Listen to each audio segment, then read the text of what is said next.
देख रहे हैं इन डार्क राजकुमार के साथ। इन डार्क में आज की कहानी हमारे साथ शेयर की है चंदाइनी जी ने। तो सबसे पहले चंदाइनी जी, आपका बहुत बहुत धन्यवाद अपनी कहानी हमारे साथ शेयर करने के लिए। दोस्तों, अगर आपके पास भी ऐसी ही कोई कहानियां हैं तो हमारे साथ जरूर शेयर करें। हमारे इंस्टाग्राम आईडी पर, इंस्टाग्राम आईडी है network_33, जिसका लिंक नीचे डिस्क्रिप्शन बॉक्स में दिया गया है। ऐसे ही और वीडियोस के लिए देखें network33। तो चलिए बढ़ते हैं आज की कहानी की ओर। ये तब की बात है जब मेरा तबादला एक गांव के सरकारी अस्पताल में हुआ था। मैं जब बस से उतरा तो मुझे लेने के लिए कंपाउंडर और एक हेल्पर बस स्टॉप पर आए। यूं तो मुझे रहने के लिए सरकारी मकान दिया गया था, मगर कंपाउंडर का कहना था कि मैं वहां पर ना रहूं। मगर मैंने उसकी बात नहीं मानी और शाम तक वहां की साफ सफाई का काम खत्म हुआ। तभी मैंने अपना सामान उठाकर अपने कमरे में रखा और कंपाउंडर ने मुझे एक बुजुर्ग महिला से मिलवाते हुए कहा, सर ये अम्मा हैं, आपके खाने पीने का ख्याल रखेगी, इन्हें आपके लिए नियुक्त किया गया है। अभी कंपाउंडर ने अपनी बात ही खत्म की थी कि वो अम्मा बोली, साहब जब तक आप घर पर रहोगे मैं तभी तक ही काम करूंगी, आपके जाते ही मैं भी चली जाऊंगी। बात तो अजीब सी थी, मगर मैंने उन्हें हाँ कहते हुए कहा, ठीक है अम्मा, जैसी आपकी इच्छा। उसी रात जब वो अम्मा मेरे लिए खाना पका रही थी तो मैंने उनसे पूछा, क्या हुआ था अम्मा यहाँ के पिछले डॉक्टर के साथ? मेरे इतना पूछते ही वो एकदम से घबरा गईं और हिचकिचाते हुए बोली, हमको नहीं पता, हमको इन सब बातों में मत घसीटिए। दरअसल मेरे से पहले जो डॉक्टर यहाँ पर नियुक्त थे वो अचानक ही यहाँ से लापता हो गए थे, जिनका आज तक कोई पता नहीं चल पाया।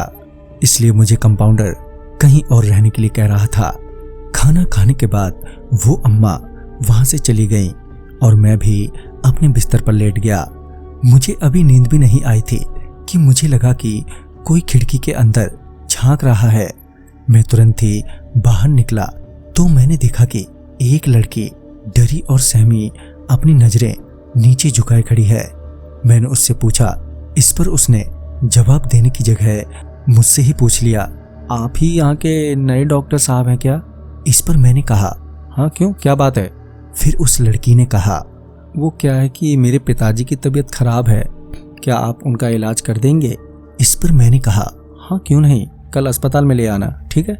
उसके बाद वो लड़की वहां से चली गई और मैं वापस अपने रूम में चला आया। तभी मेरी नज़र बुक शेल्फ पर रखी एक डायरी पर पड़ी।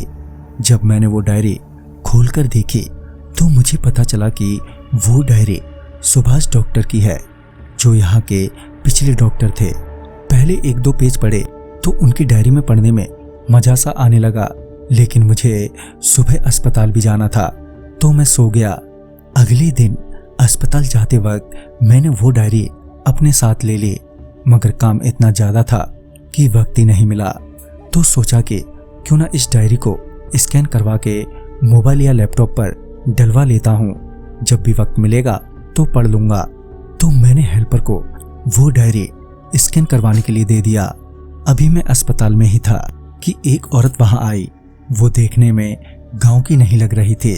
शहरी वेशभूषा और आंखों के चारों तरफ काले धब्बे थे। उसे देखकर ऐसा लग रहा था कि वो बहुत दिनों से सोई नहीं है। जब मैंने उस औरत से उसकी समस्या पूछी तो उसने बताया कि वो जब भी सोने की कोशिश करती है तो उसे ऐसा लगता है कि वो मर जाएगी। उसका दम घुटने लगता है, मानो वो पानी में डूब रही हो। बात तो अजीब सी थी, साथ ही उसके साथ कोई भी नहीं था।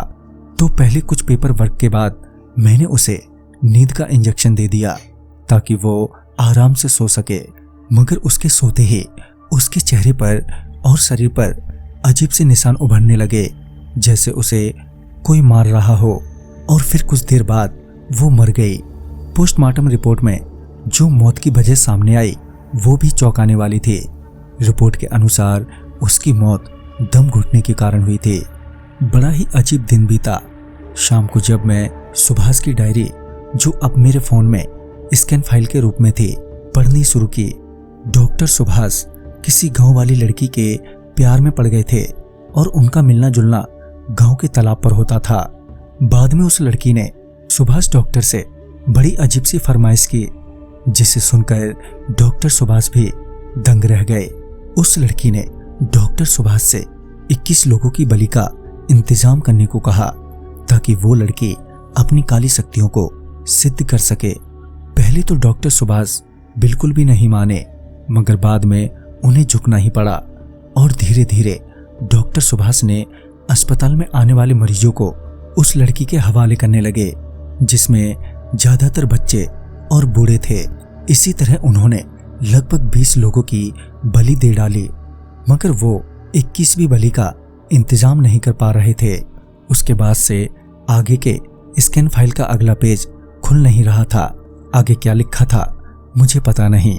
डॉक्टर सुभाष के साथ क्या हुआ ये एक राज ही बना रहा। अब ना जाने क्यों मुझे भी अजीब सा लग रहा था और मेरे मन में ढेरों सवाल आ गए कि आगे क्या हुआ।